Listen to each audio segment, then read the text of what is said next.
Hey guys, this is Paul Lynch. I'm an anesthesiologist and pain management doctor from Scottsdale, Arizona.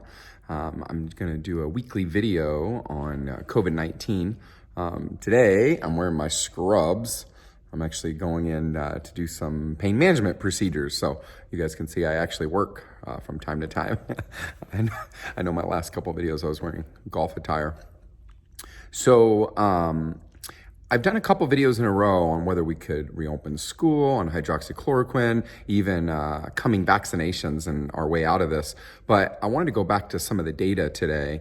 Some people make fun of me that I just talk about numbers all the time. And so I tried to make a few videos that were more qualitative.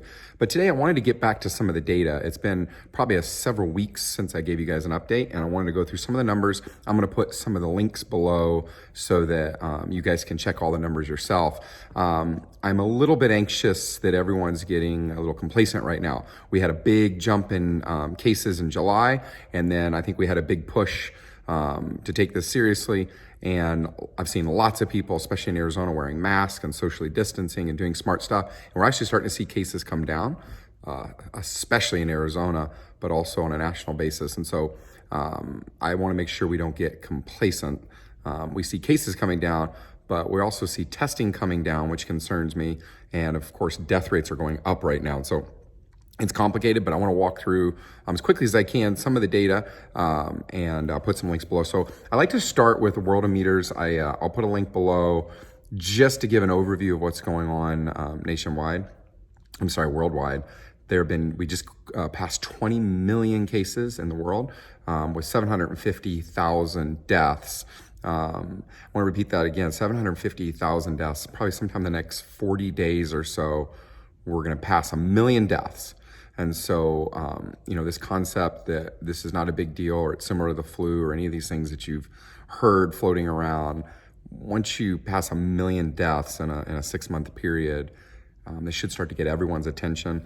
What's really interesting, and I'll show this in a second, is we're kind of hovering around 6,000 deaths every single day worldwide. That number has gone up a little and down and up a little bit. It hasn't really moved from that number. And so you extrapolate that out over a year, and you're talking about 2 million deaths per year until we get a vaccination, which I hit on one of my other videos, is going to be coming very soon. I've got lots of friends because we've had au pairs over the years from Colombia and Argentina and Mexico, and it's really hitting Central and South America right now. So I just want to kind of repeat that. Yesterday, deaths in Brazil was 1,242. Deaths in Colombia was 321, 240 deaths in Argentina, and 700 deaths in Mexico. And so this really is a worldwide problem.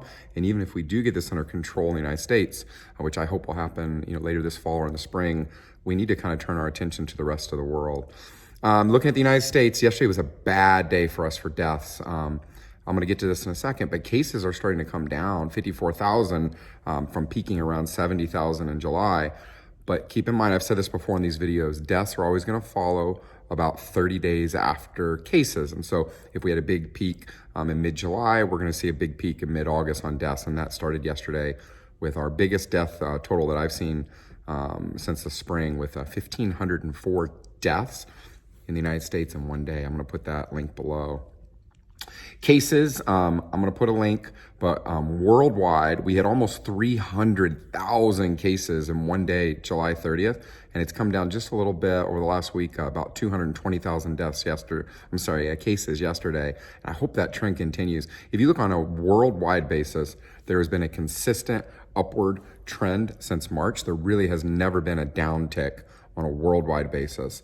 And so if you look over the last 2 weeks, it almost looks like a down trend, which would be amazing if that continues, but I'll continue to report on that here. Now, cases for the United States definitely are going down over the last 2 weeks, so that's exciting. And I'll put a link, but we peaked at around 78,000 cases on July 25th. And yesterday, depending on the source, we were around 50,000. And so I'll put a link. I'm hoping that continues. One thing that I'll just caution is I did look at overall testing. I've been doing this for my last couple of videos when I talk about data. We peaked out in the end of July at around 2.5 tests per 1,000 people, which was our highest amount of tests. And if you actually look at this week, we're down to 2.1 tests per 1,000 people. And so we've had, maybe 20% reduction in testing. At the same time, we're seeing like a 25% reduction in cases. So I want to continue following this. There was a lot of stories in the news media a couple of weeks ago that we were just running out of tests, that we were rationing tests. And so I hope that we are actively at a national level producing more tests so that we can test all the people that need to. The World Health Organization came out in early March basically saying that we need to keep our test positivity rate less than 5% to show that we're testing wide enough. We're just not doing that. I'm going to hit on that in a second before the end of this video. So after cases and tests, I always like to hit deaths. I've kind of teased this already, but yesterday on a worldwide basis, we had 6,100 deaths. And that trend has been pretty consistent. We did hit one day in July where we had almost 10,000 deaths, but that was a little bit of an outlier. Looks like maybe 8,000 was a more common number. So deaths on a worldwide basis are still very, very high, probably tracking towards 2 million deaths per year until we have a vaccination. We've tried all sorts of drugs, and I know you guys have been following this, whether it's hydroxychloroquine or remdesivir or steroids. None of these drugs have much of an effect. I mean, we're literally teasing out a 10% effect versus a 20% effect. There's no massive effect. So we're really going to need a vaccination in order to stop this 2 million deaths per year that's happening right now worldwide. And I teased on that in the last video, and I'll probably do another video later this week where I really start to get into the data on vaccinations and what we should expect. If you look at deaths just in the United States, there's a big conversation this summer about deaths were coming down, down, down. And we saw that from mid-March down through June. We saw deaths decreasing every single week. But now we're going on 8 weeks in a row of deaths increasing, 8 weeks in a row. And now we're logging about 1,000 deaths every single day in the United States. And so we're about 30 days after our peak. And so I'm kind of expecting this for the next 30 days or so for us to continue to log a lot of deaths.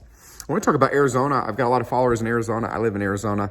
I'm on the Arizona DHS website, and I'll put a link below. This is some good news. I'm actually very pleased in Arizona. It's the first time I'm kind of saying this, but Arizona started publishing what's called the Epi curve, and I kind of got turned on to it a couple of weeks ago. I don't think I've mentioned it on these videos yet, but when the test comes back, they'll actually put the positive associated with the date that it was taken. And so if you look at this curve, you can clearly see now that June 29th is the peak of coronavirus in Arizona. And so on June 29th, there was 5,480 tests recorded positive tests in one day, which is pretty incredible. And if you look at this epi curve, and I would kind of ignore the last 7 days or so because it takes a while to populate. But you can see we're going around 5 or 6 weeks now of decreasing positive tests. That's super good news. The other kind of good news is that our positive rate in Arizona continues to go down. At one point, I don't really like the way we report the data in Arizona, and I'll just continue to say that. They kind of combine serology tests and PCR tests, and I'm not going to get into all that today. But at one point, if you pulled out the serology test, it looks like our PCR tests were as high as almost 30% about 6 weeks ago, like June 29th. But today, it looks like our numbers are around 13% positive, which still really isn't good by World Health Organization or CDC standards, but it's better than 30%, and the trend is in the right direction. And so I'll put links to that. The Arizona definitely is getting better. And so long story short, it's a lot of numbers, it's a lot of data. This is an absolutely real virus that is killing 6,000 people a day. We are making very, very important decisions this fall on whether to return to school, or return to church, or start football. And I would just caution us to not get complacent. Please continue to socially distance.